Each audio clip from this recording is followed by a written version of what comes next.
Di video kali ini saya akan bahas salah satu alasan ya. Jadi kenapa mending menabung atau investasi di reksadana daripada investasi secara langsung ya di saham. Dan perbandingannya ini ya pastinya dengan reksadana saham, bukan dengan reksadana yang lainnya ya. Misalnya reksadana obligasi, apalagi reksadana pasar uang. Dimana kita bisa lihat ya dari dokumen di websitenya Bursa Efek, isi dari reksadana saham ya mayoritas itu lebih dari 50% ya. Ya saham-saham yang saya yakin kalian semua sudah tahu, mulai dari saham Bank BRI, saham Bank BCA, saham Bank Mandiri, sampai saham Telkom. Ini untuk mayoritasnya.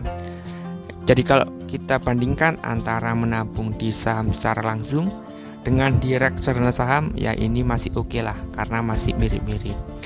Dan buat yang mungkin baru mampir ya di channel ini, saya juga nabung rutin ya di reksadana saham ini setiap bulan.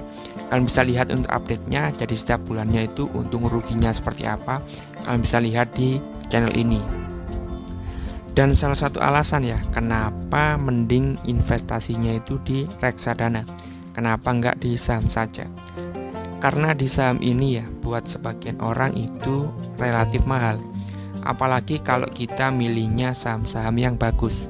Jadi misalnya ya saya ambil contoh di saham Bank BRI, nah dimana kita butuh modal ya. Jadi untuk sekali beli itu sekitaran Rp500.000. Jadi ini modal yang lumayan ya kalau misal kita nabung setiap bulan. Terus saham Bank BCA malah lebih mahal lagi ya. Jadi sekali beli ya butuh siapin uang sekitaran 900.000-an.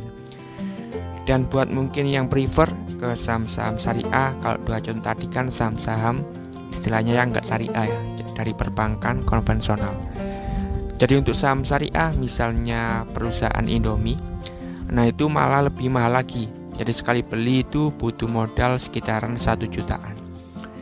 Jadi saham ini memang relatif butuh modal yang lumayan kalau misal kita bandingkannya dengan reksadana. Jadi kalau di reksadana itu kita bisa mulai investasi ya dengan modal kecil, mulai dari 100.000, 50.000, bahkan 10.000 itu sudah bisa. Jadi ini sangat terjangkau ya, apalagi buat yang baru bisa nyisihin uang 100.000, 50.000, 10.000 dan pingin exposure ya untuk investasi ke saham-saham perusahaan besar. Dan terutama lagi buat yang masih pemula, karena kalau pemula kan ya baiknya pakai modal kecil dulu. Jadi kalau pemula langsung masuk modal besar kan itu sangat beresiko. Jadi seperti itu ya untuk perbandingan salah satu alasan. Nanti di next video saya akan bahas ya alasan-alasan lainnya. Dan buat yang mau investasi di reksadana bisa pakai aplikasi Bibit. Jangan lupa gunakan kode referral jalan kecil ya ketika pendaftaran di awal. Nah nanti kan bisa mendapatkan cashback sebesar Rp25.000.